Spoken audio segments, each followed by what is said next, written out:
So, and then I said, what do you mean? And yeah, it went all weird. That always happens. God, weird. I hate weird. Yeah, well, you know. Moral of the story, let's not go there. So, welcome to the stream. Hello. Apparently we're live now. Welcome back to Friday. So just goofing around. Happens once a week. Yeah, we goof off in front of a camera for an hour, and Yep. we generally make asses of ourselves. Oh, my. We're good with that. Dan threw a shirt at me. Dan threw a shirt at you. There we go. Oh, okay. That's- To that's- cover the... people don't want to see the laptop? We don't know. Or- We don't want the shine. It's causing colors, issues. Gotcha. So, welcome to the stream. Hello. Thanks for watching us. Thanks for spending an hour of your valuable lifetime to watch us goof off. For an hour. So first thing, let's hit the Beamdog news.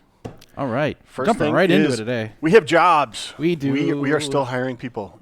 I think the last headcount I saw was we were 44 full time. And right, yeah. I believe we have at least another 4 or 5 jobs still outstanding. Mm-hmm. And some of those actually have multiple positions. Yes. So, my God, there's going to be so many people. So many people. And that's just the stuff that we currently have listed. Oh, God, yeah. Doing some more planning next Yep. week. Yep. It's going to be a whole thing. Yeah. So we have a listing here. It says we're looking for web developers, Mm-hmm. programmers, a lead programmer position, quality assurance, technical artists, and a network systems administrator. Yes. And we have a listing here of job perks. Job perks. Job perks with an exclamation mark. Sane hours! Exclamation mark. No crunch! Exclamation mark. It's kind of they're the two same sides thing. of the same So, coin. Yeah, moral of the story is we don't do much at all in the way of crunch. When we do, it's like, okay, let's put in an extra couple hours tonight, get this build done, put it to bed, and then back to regular hours. Absolutely. Fruit bowl. We have a fruit bowl. Exclamation point! There were these delicious Yeah. tiny little oranges in We the have, fruit bowl. yeah, yesterday. Dan the man is in charge of the fruit bowl. He keeps us, the hand of Dan feeds us well. The hand The of hand Dan of Dan handles all of provides. the fruit. It handles the food. You get awesome coworkers Yeah, absolutely. like Luke. And like Trent. Yeah. And Dan. And Dan, the hand of Dan. Dan recently moved into my room. Um, It was great. Organ harvesting. I'm not sure about that. That's a typo. That's our other business. There you go. Organs.org. I mean, Trent did bring in some of his tools of the trade today. Yeah, I did. I brought in some stuff, and it says new office update. Yes, we are working on a new office. It is currently undergoing construction, and we are taking pictures of it while it is partway through the construction. So when we're done, we'll share it out, and we'll do a walk-around tour, and people can see what the new office looks like. It's going to be fantastic. I only get in there once every couple of weeks, roughly, so it changes drastically every single time I go up the elevator I there. usually get in there between the hours of 5 and 8 o'clock at night. Mm-hmm. So that's my usual hours over there. when Edmonton is in pitch darkness now. Yeah, it's like, it's dark outside, I'm kind of sad. But it's actually brighter now because the snow is reflecting a lot of light. Yeah, during the day it's bright because the snow reflects all the light. Mhm. So next thing, marketing news. Indeed. Newsletter signups. Give unto us your email. So we have a newsletter where we send out semi-regular updates and important news to all of you folks. Those of you watching right now probably already there. If you're not, please do. One of the major benefits of the newsletter is you get the first look at a lot of things, like the beta invites that we sent out to all of our newsletter subscribers to the Neverwinter NIghts Android Edition mobile beta, which went out earlier this week. Oh my God, it did. It was it's doing well, and I'm pretty happy with how we're going. Yeah, on that. it's But, I've been playing it myself. Yep. And on the one Android device that I own, and it's been fun. Yeah, we've gotten some pretty positive comments. People running even fairly old devices are saying that it works really well on their machine. So I'm very happy with the response we've been getting so far. And yeah, so if you get the Beamdog newsletter, then you will have received one. If you are signed up for the newsletter and you don't recall seeing a newsletter this week, check your spam box to find it, and that includes a link to the Android beta opt-in. So give it a shot. Take a So look. yeah, the other thing is we've currently got over 1,000 beta players so far. We do. We have. So I am actively monitoring our statistics for installs and what have you. And on the Android, with the Google Play console, there's this thing where you can look at your current beta stats, and it says that at last glance we have 1,480 beta testers, quote unquote. Which is awesome. Which means that basically you've bought the game, you're playing it right now. Mm-hmm. If you find any issues with it, we're going to try and fix them before we kick it live. But you bought the game. When it goes live, you got it. Absolutely. So the cool thing is, if you actually go to the Google Store in Canada right now, and you look at top paid apps in Canada, I forget what number 1 is. There's no number 2, and then number 3 is Planescape Torment. Yes. So when you look at our internal thing, it actually shows us as the number 2 best-selling app in Canada on the Google Play Store. But because it's not released yet, it's in beta, it doesn't show up on the top sellers. So number 2 is missing. It is existing in a void. Yeah. So 1 is something else. 3 is Planescape Torment. So we own 2 of the top 3 selling apps on the Google Play Store in Canada, which is pretty damn awesome. Which is pretty awesome. But yeah, because we're still in beta, for whatever reason, Neverwinter Nights does not actually show up on the list, but you can find that it is there in the number 2 slot. So the number 2 slot. Yeah. So right here it says, what's to come for the beta? What's to come for the beta? So what is to come for the beta? We are planning on rolling out an update to the beta early next week. We are currently testing our build candidates. We will be testing our build candidate as soon as we're finished with the rebase this morning onto the 8186 client. So for those of you who are using Steam, you'll have noted probably that the 8186 dev build just went out. And so that is the release candidate also for next week for the Steam stable build. So the Android build is rebasing off of 8186, and the stable build will be also 8186. So the hope is once we get these 2 builds out sometime early to mid next week, then you will be able to play on persistent worlds that are updating to the new stable build. Yep, which will be awesome. Yeah. And in case you're wondering, I mean, you can play custom modules. It's Neverwinter, dude. It's on Neverwinter, and it's on an Android device, which is, to me, totally awesome. Yeah, it's the same piece of software. The only major differences right now with it is there are certain things that we can only ship on PC, like the DM client and the toolset. Yep. So yeah, porting the toolset to Android would end civilization. Yeah. Well, it would be a lot of extra work. It would have to be probably a separate product altogether, and it would end civilization. Just not even plausible. So back to marketing news. Yes. We've got a Neverwinter Nights sale going. We do. We're 50% off on Steam right now. Yeah. In celebration of Google. Of the beta. So the Steam version costs the same as the Android version right Look at that. You would think there was harmony in the universe with those numbers lining up. Somebody has a master plan, and it's not me. And yeah, so the Android beta is $10, as opposed to the Steam version, which is typically $20. But Steam is $10 right now. So pick it up. Love it. Play it. Enjoy it. Yep. We've also got DLC on sale. We do. Yep.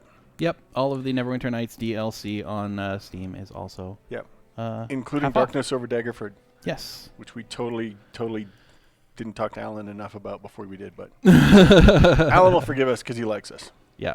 It's and it's a fantastic premium module that we pushed out earlier this year. So. Yeah, so that's all fun and stuff, but now it's time to talk about me. Okay, let's talk about Trent. The things that matter to me. So I make knives for fun, and I've got a couple stashed here, and I want to show them.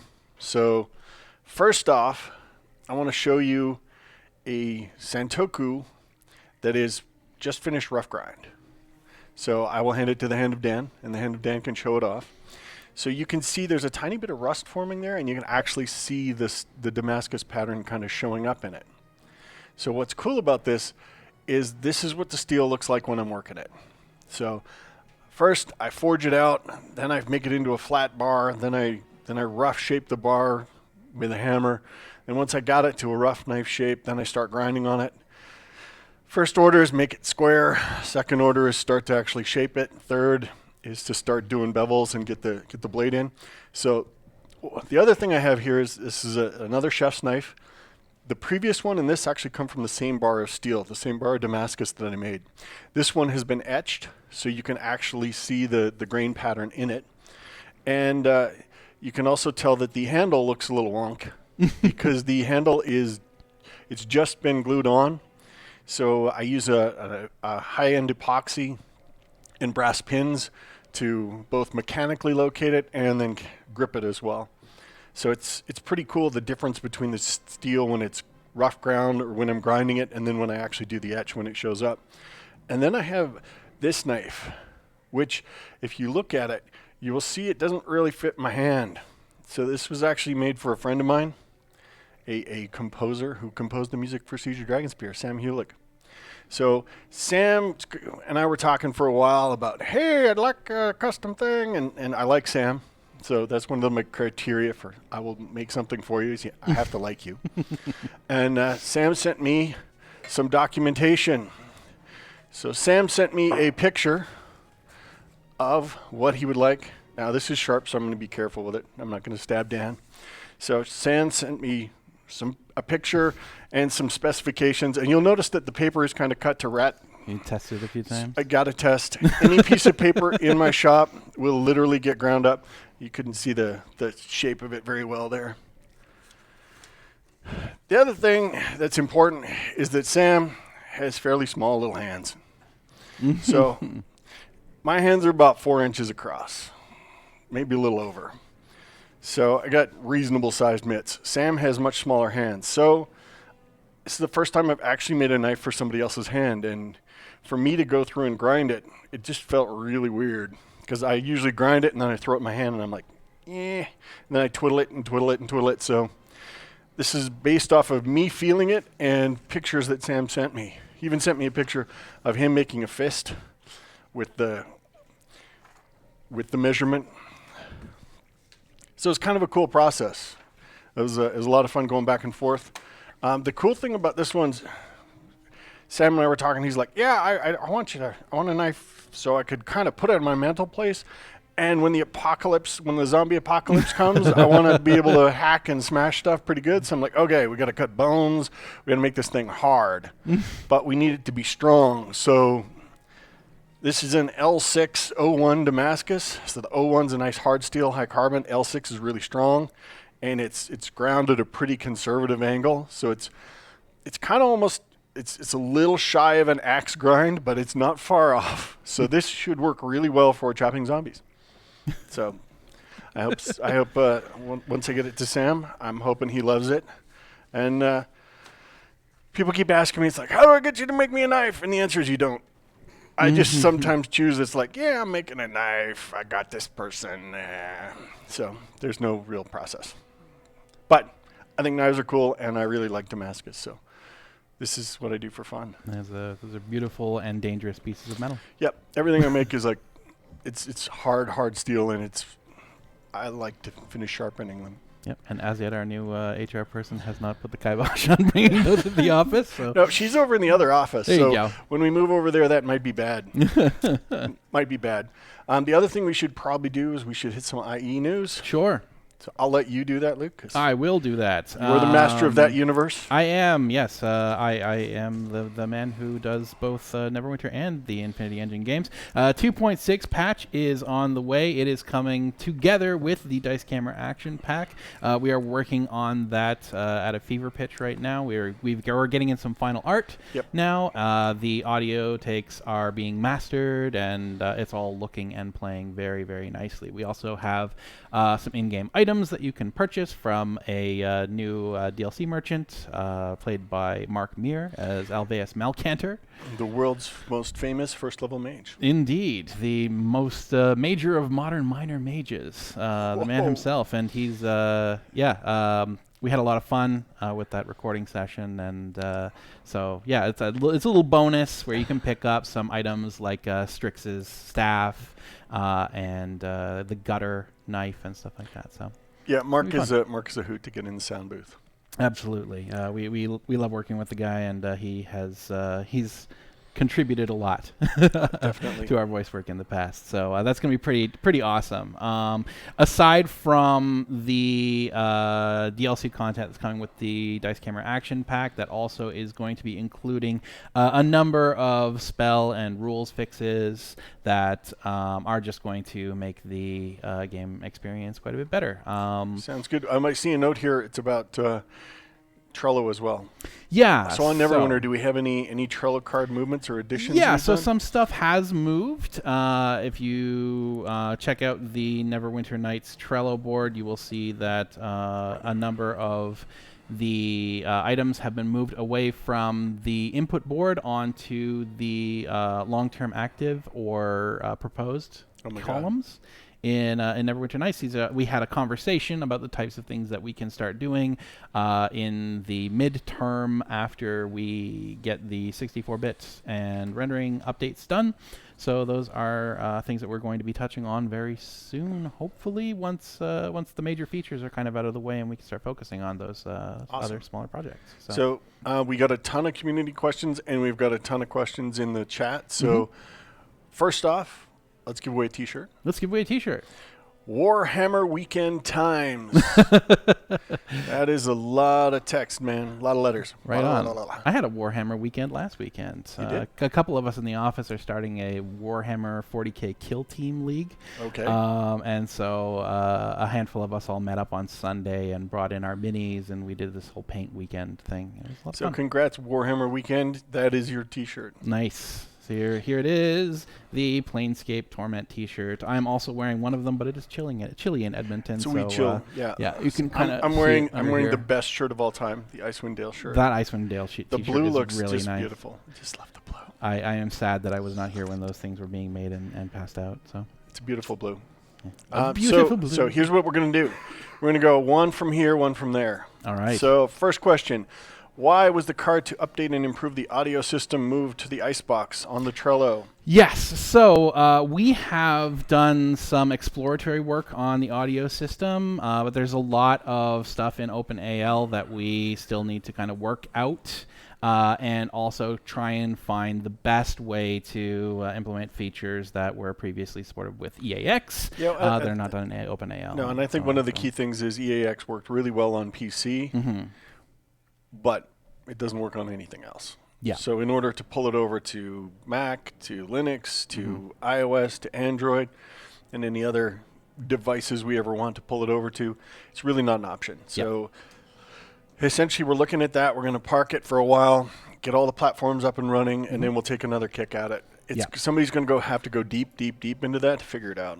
Yeah, and with the resources that we have, we wanted to be able to spend the time and do it right, and so sort of half-assing it was not something that we wanted to do, so we're parking it at the moment.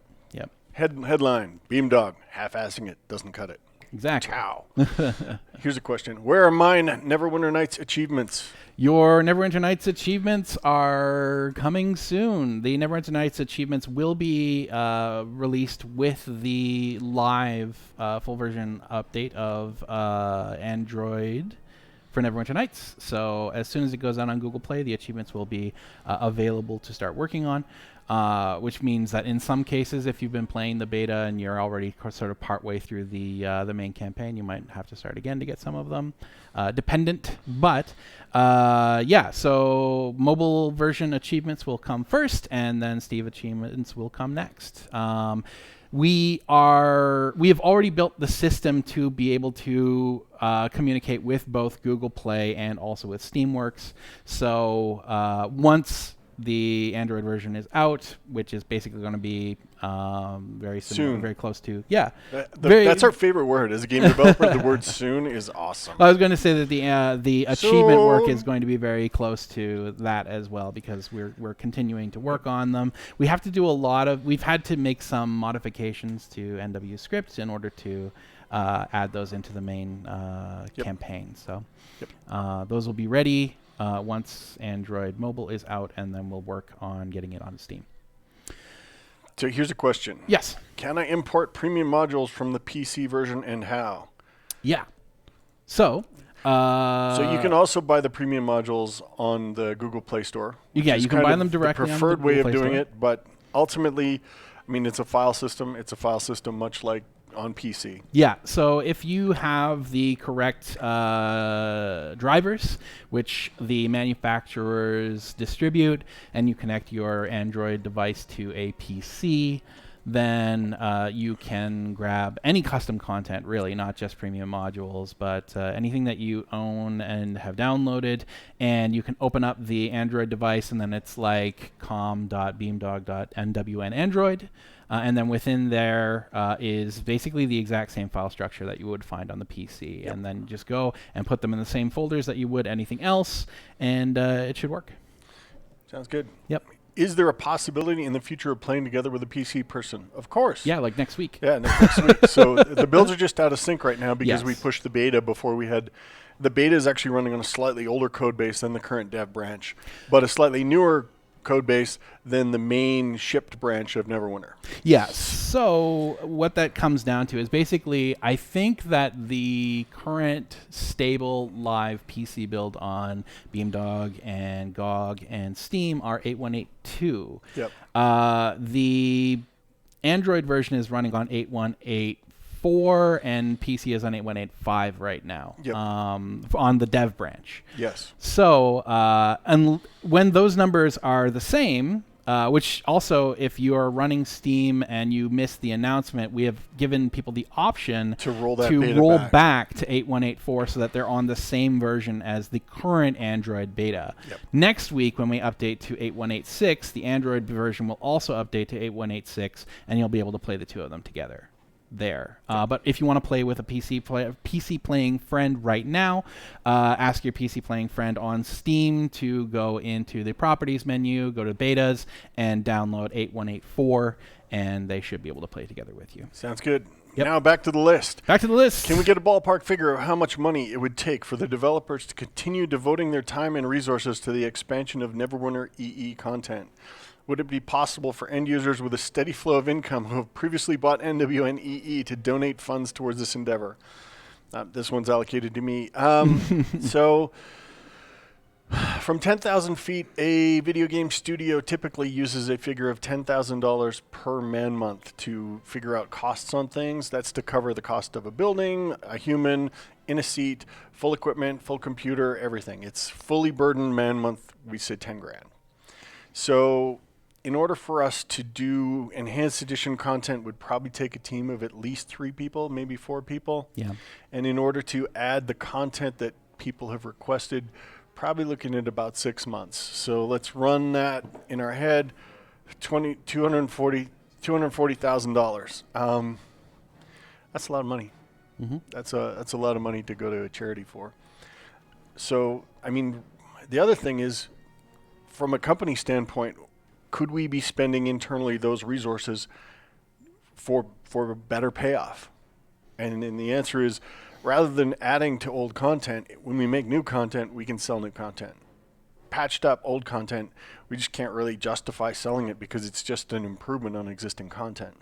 So we're always going to lean towards the new content. I mean, as well, we put a lot of time and effort into working on stuff that, honestly, like, we haven't really owned. Mm-hmm. We've always been kind of curators, and we're getting tired of the curator hat. It's about time to take it off. We want to do new stuff. New stuff! Yeah, like a lot of these games as well. Like I am producing all of the enhanced editions that we're doing in the shop here, and it is like we are going through a lot of this is not just adding new features, but like trying to solve problems that were, like, in many cases hacked together 20 years ago. Yeah.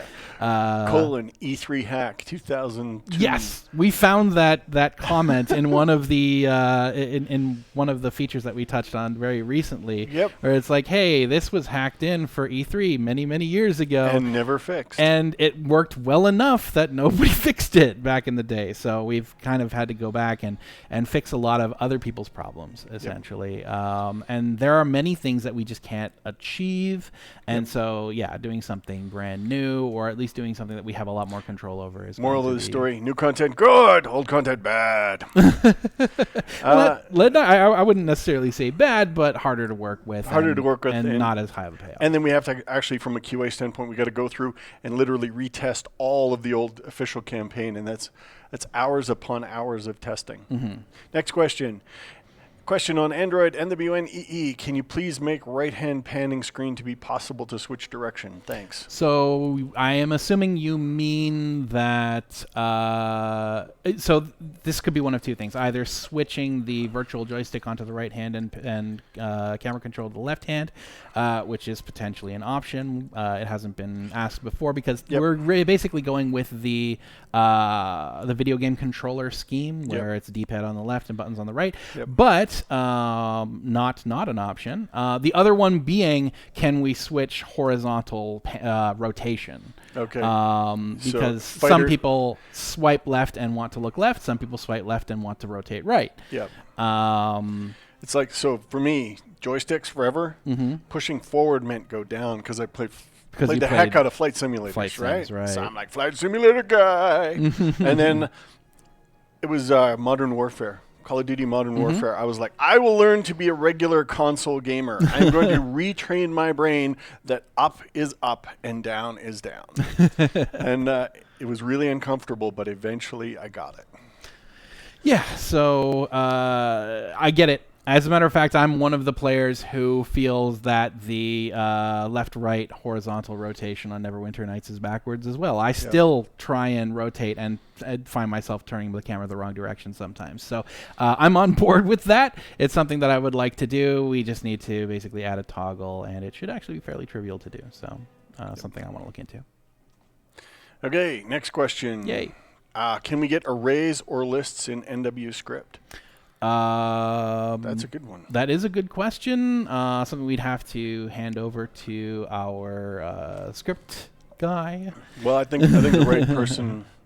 I think it's a good goal, but really the question is kind of what problem are you trying to solve? Yeah.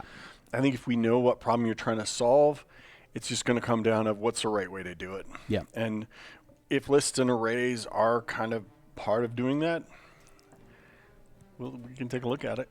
I mean, I can understand high level why you would want it. And it's going to come down, I guess the best way to do it is probably just as a database. Mm-hmm.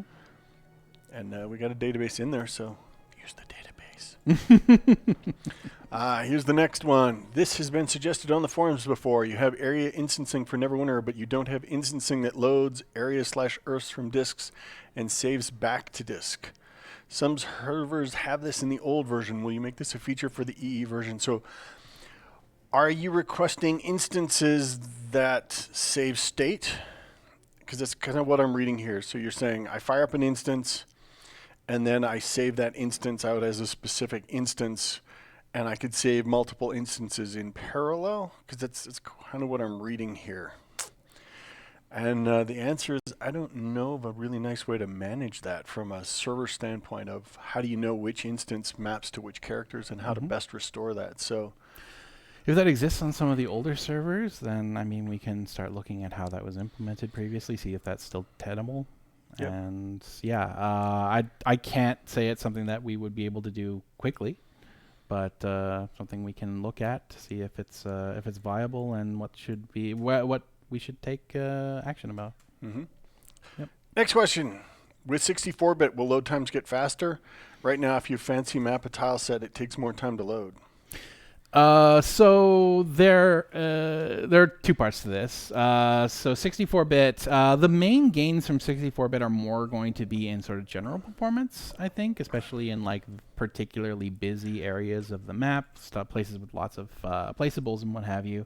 That's where I would expect to see the larger performance increase. But yeah, ultimately, I mean, going from 64-bit to 32-bit, you're not going to see big performance differences. I think the real power of going to 64-bit is just being able to support more devices and to support kind of the newer platforms going forward. So I wouldn't be looking at 64-bit as a real performance thing. I would look at it more as a compatibility thing, and then as well as, hey, this unlocks a megaton of memory.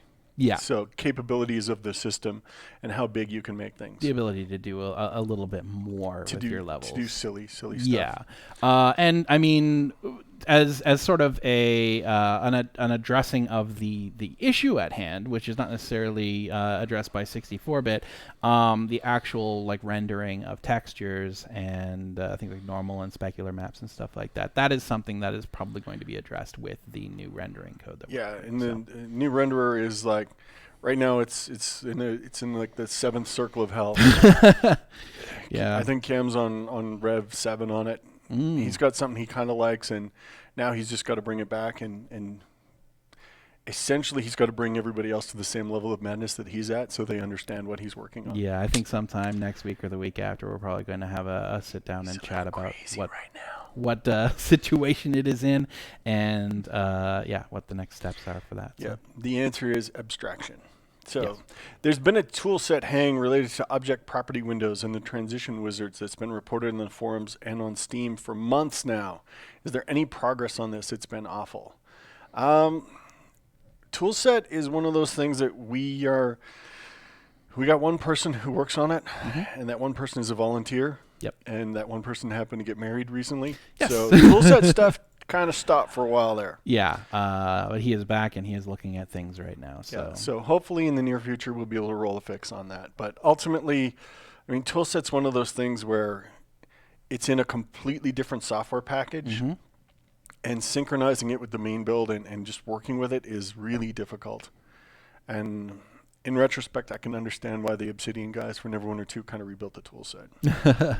Kind of makes sense. But in all fairness, like the way that our toolset works is fantastic. It's a bit of a pain to update. Yep. So next question. Is there an update on the 3.1.4 patch for PSTE on GOG? It's not ready yet, but it is coming. I don't have a specific date on that. That is primarily a manpower issue. The build itself is in a pretty good state, but we need to build it to all of these different platforms, and then we need to be able to do a complete smoke test on them because it hasn't been seen on those yet. Yep, and if you haven't noticed, all of our QA resources have been testing on Neverwinter Beta on Android. Yes. And other unannounced things. Yep. So as soon as they free up, then we can roll ahead on that. Here's the next question. When we reveal our next big project? Yes. Yes. There you go. Next question. It's been noted that Oster is working on updated models. Also work is in the progress on NWN's renderer. It is. Yep. So my question is, how is Oster approaching updating models given the significant changes that could occur that might mean the updated models would need to be updated again, or am I simply nuts? The answer is yes. So they basically redid the meshes, they mapped normal maps to them, they generated the TSP data they need. If things change, we are going to have to make another pass on it, but ultimately the techniques and the tactics of creating the artwork itself will still be valid in the new framework. Yeah, the models themselves, the really hard work in that end is going to still be valid, and we should be relatively compatible. End of the day, we're going to build a renderer that uses normal spec, and I think there's a couple other options that we can look at, but ultimately it's going to use this stuff. There you go. Now I'm back over to here. Hey, Beamdog devs, are you planning on making quick slots remappable to put them in line with more modern MMORPGs? Also, I found a bug when quit slotting examine it does not respect UI scaling. Quick slots remappable. So I'm not sure I fully understand. I know you can remove items and add items to the quick slots. Yes. So. Oh, you mean remapping, like key mapping from the key to a different key. Got it. So that was a hard decision that I made back in the original Neverwinter. I was like, God has told me that there are 12 function keys on the keyboard. Therefore, I will make 12 click slots, and I will space them just in the same manner as the 4 appear on the keyboard. For it is as God intended that this should be the way it is. So, I hard-coded that. I guess it could be undone, but why, man? Why? the spacing. Look at the spacing. It's so beautiful. I get it, though. It does make sense. I get it. Yep. I mean, it's something we can look at. Yep. I think it's It's not like top of the list, but it's We're going a to few be there. seconds back, and we can hear Trent's mouth scream. His voice screaming You from can the hear me when I go computer. loud. Yep. Here's another question. Portraits.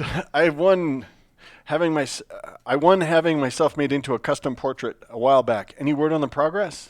Yeah, so we are finishing up the Dice Camera Action portraits right now, and the community portraits is on the to-do list after those. I think the biggest thing is we've got X number of art people in the office, which is currently 3, and those 3 people are slammed. They're really slammed, yes. They are literally like, I'm doing the thing. I just want to rest. And we're like, keep making art. And it also takes quite a while to make a high-quality portrait that is up to the standard that we want to release on. And one of the funny things is we actually kind of go through and we're like, it's not good enough yet. Yeah. Not good enough. Needs to be better. I think each of the portraits that we've done for like the Dice Camera Action Pack, there was one set of portraits that was close to done, and then we completely redid those. Yep. And each of those has had like 3 or 4 passes each. Yep. So ultimately, I mean, we want to respect the quality of these games, and we want to do the best job we can on those portraits, and they have to be awesome. Otherwise, we will be unhappy. Exactly. And, I mean, if we're unhappy, you're going to be unhappy. So we don't want you unhappy. Yeah. So we'd rather we be unhappy and just put some extra work on our people and force them to do better. Force them. Here's another question from the community. Would it be possible for the server to load the module it plays into a separate memory space so the module file can remain writable? This would make updates much easier, as you could just toss a mod over FTP and wait for the auto daemon restart to run it. that is above my ken, I'm afraid. That's a Okay, question that Nick would okay. have to answer, I think. The file writable would be... So you've got it in memory, you've loaded it, and you're twiddling it in memory. Do you want to link the two together? So there's a couple things. One thing is that the Neverwinter module is actually a snapshot of the module at 0 time. Mm-hmm. So in the toolset, every time you were editing the module, you were like, time is stopped in my world. It is the beginning of time. I make my module. When you load that module into Neverwinter, it begins at 0 time. Anything you do in that, any adventurers that come through, they leave little things behind. We call them turds. It's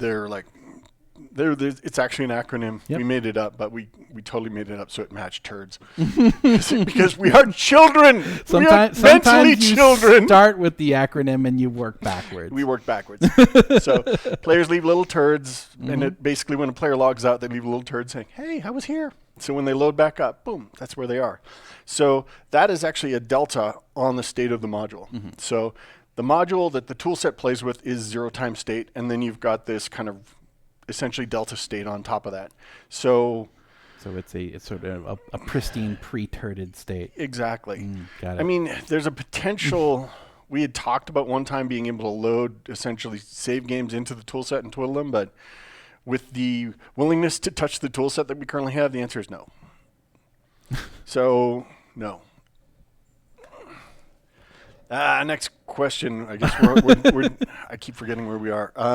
What is the exact status of Steam achievements? Please, no business wishy-washy talk. Give us exact numbers. Soon.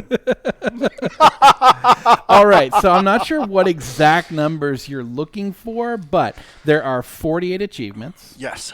Those achievements will be the same across Android and Steam and iOS when we get to it.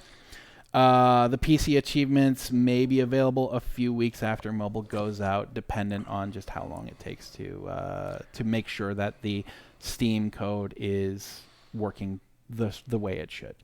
We will be testing it. It could come out sooner than expected, but that is my current expectation. I'm sorry, some of that might be a little bit wishy-washy, but I can't predict the future. Yep. Ultimately, we build things, and you build things with the best intents, and then reality hits. And then you patch, and you fix, and you revise until it actually works exactly as intended. In all fairness, like the achievement code and everything like that was done on on a branch of the main version, which is then getting ported into the Android version, so it should work on Steam. We just got to make sure that all the API calls are done correctly and that things are firing on Steam and you're actually getting the achievements that you need. So Excellent. Yep. Oh, here's a long one. Hello, Trent. Hello back. I must say, all of a sudden that you are constantly denying community requests of the new content. It is obvious that the new content for OC and add-ons is a top request on the Trello board, but you are continuing to ignore it. Many players decided to support you only for the sake of this request. Please explain such strange position.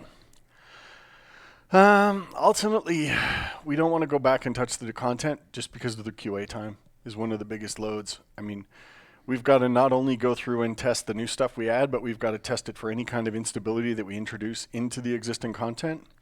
And Neverwinter script, I mean, it's a fairly robust system, but at the same time, when you start to dig into it, you start to realize that there's some fragile edge cases that in some cases the original campaign takes advantage of. And if you tweak something in the wrong way, suddenly, oh, that pre-made cutscene doesn't fire anymore. Oh, this player doesn't give you the plot critical thing. The potential for breaking things is pretty high.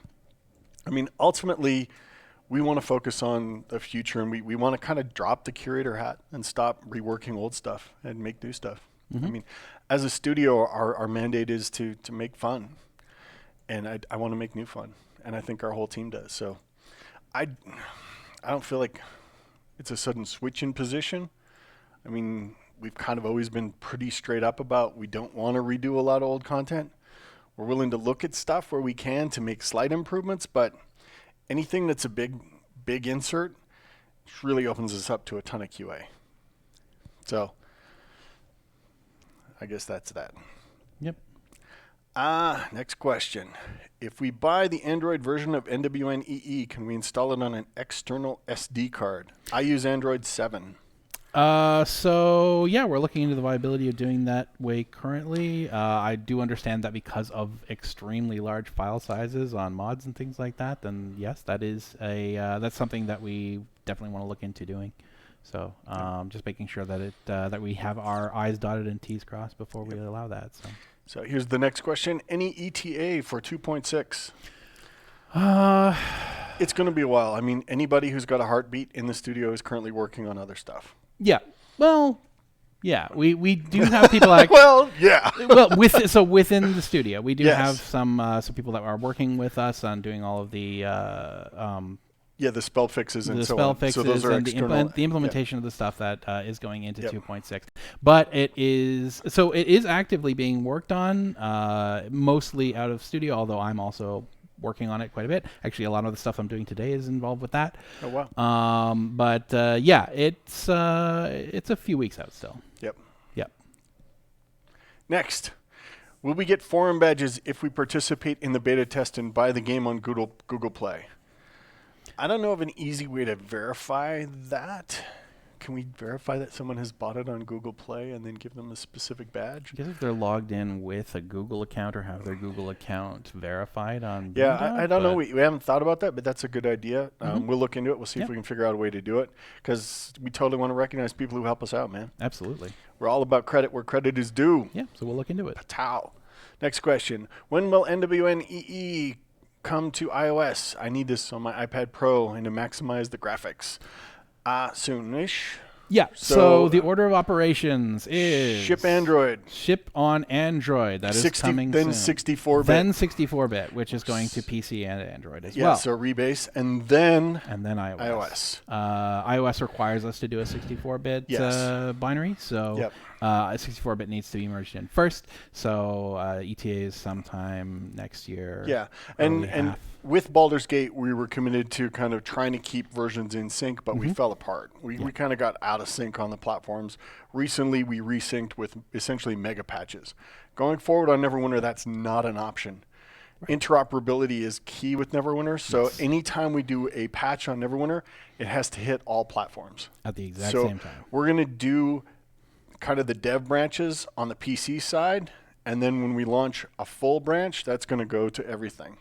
So that will slow us down a bit in the updating process, because we basically have to make multiple builds. Yeah. And every time we add a platform, it's just going to kind of slow it down a little bit. And that mismatch is exactly what is happening currently that is disallowing mobile players from playing with PC players, and why we did that rollback of the PC version. Yeah, so you could roll back currently on your Steam version, so you could roll back to that, run a server, and Android people could connect to it. Yeah, and with us being as focused as we are on making sure that people can connect to the persistent world servers, because we recognize that it is one of the biggest draws of Neverwinter Nights, we want to make sure that all versions that go out are able to connect to the multiplayer version of the game and to play cross-platform. So that does mean being a little bit more conservative with the amount of time that we spend on each platform. Yep. Yep.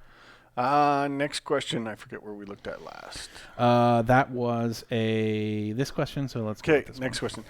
Any plans to add creatures/models to the tool set, D&D Monster Manual specifically, as DLC? These would help module creators greatly and put a little money back in Beamdog's pocket. I mean, ultimately, content is a fun thing to do. Right now with the new renderer, there's a whole lot of questions. So until we get the new renderer sorted, we're really not going to be able to kind of figure out how long it takes us to create a character or a monster or anything. So we're kind of moving forward with the idea that, and then we will have an idea. There will be clarity at some point in the future. When clarity hits, then we'll get a much better idea. But I really liked the way we did it with Neverwinter with expansion packs. And I mean, my whole philosophy with Neverwinter was, you pay us money, you get good value. Yep. And expansions were a story, some new content to make your own stuff with. And I love that model. Yeah. So any future premium modules that Beamdog creates will going forward, that's cool stuff. It's one of the things we really want to leverage. Absolutely. Next question. Will there be improved UI scaling to mitigate the staircase effect / aliasing on big displays? The bluish tint effect when moving between areas doesn't scale properly past 1080p. Yeah. So the staircase effect that you're talking about is because the original UI on Neverwinter it's Nights aliasing because it's ultra low res. uses very low resolution images. The largest items, I think, are basically 512 by 512 pixels, and those are like big inventory items. Yeah, so when you're running a 512 by 512 near full screen on a 4K monitor, it's going to alias. Yeah, it is like ×8 in size if it's a full screen item. So it's very noticeable at that point. It is pixel vomit. Again, this is one of those things that's going to kind of scale. With the new renderer comes new options for scaling and for post-processing. And then we can kind of look back and say, okay, UI elements, okay, we need to rescale, we need to rebuild some UI elements. Let's do it at that point. So we're kind of into this lockstep cascade where right now there's a lot of uncertainty. And until we've kind of emerged from the other side of that, we're just kind of waiting to see.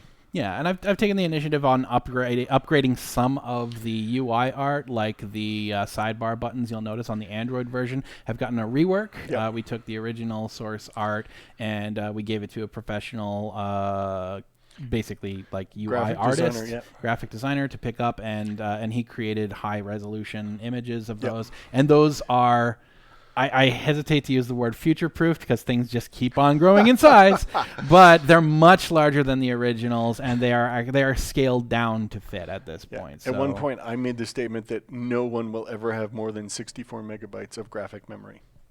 So there you go. Never. But that should cover us for a while. Unforeseeable. Yeah, and I mean, like, if you get to like an 8K display, then it'll be like double size. Worst case scenario, probably for starters. It's going to take some serious hardware to drive 8K res. Next question. Have you thought already about adding portraits of NPCs from the OC? I'm assuming you mean adding those portraits as like playable character portraits. I don't think we've talked a ton about it. I mean, it's one of those things we could do. Yeah, we have the source art. I mean, in some ways, I kind of like the idea of kind of keeping those characters special, specifically for the roles that they play. So, I mean, if you really want to talk about it on the forums, you guys generate enough discussion around it. You say, we must have this. We'll definitely take a look.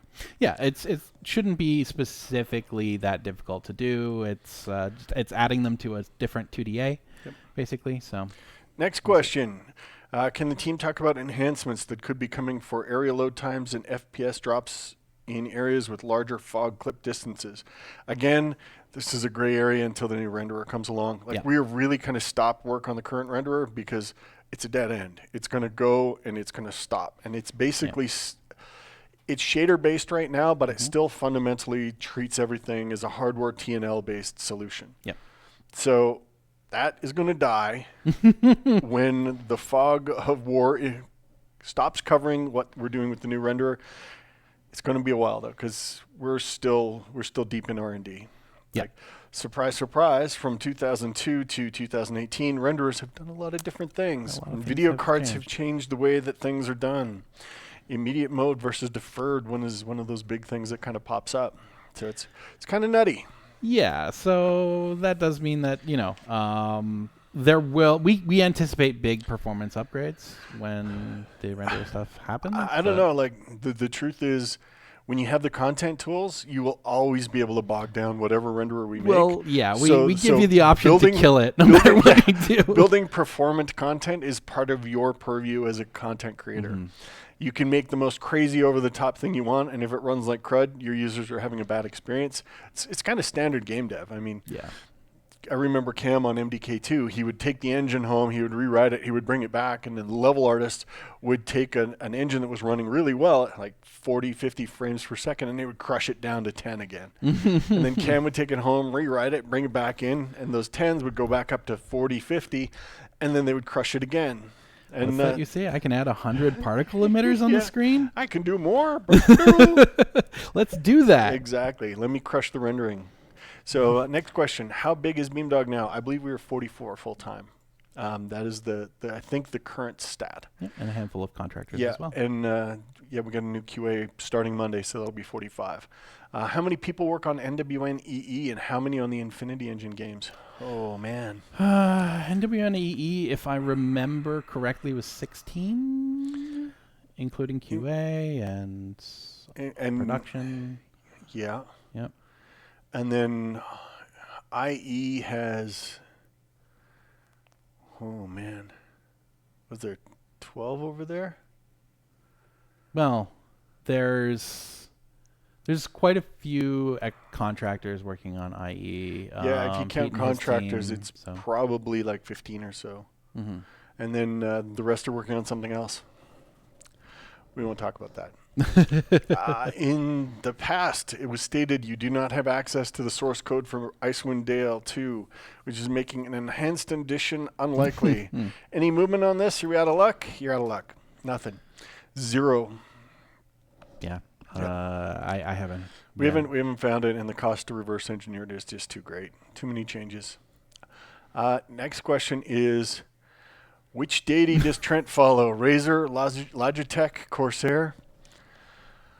I'm just now imagining like a dystopian future where these actually become these. So the truth of it is I am so agnostic.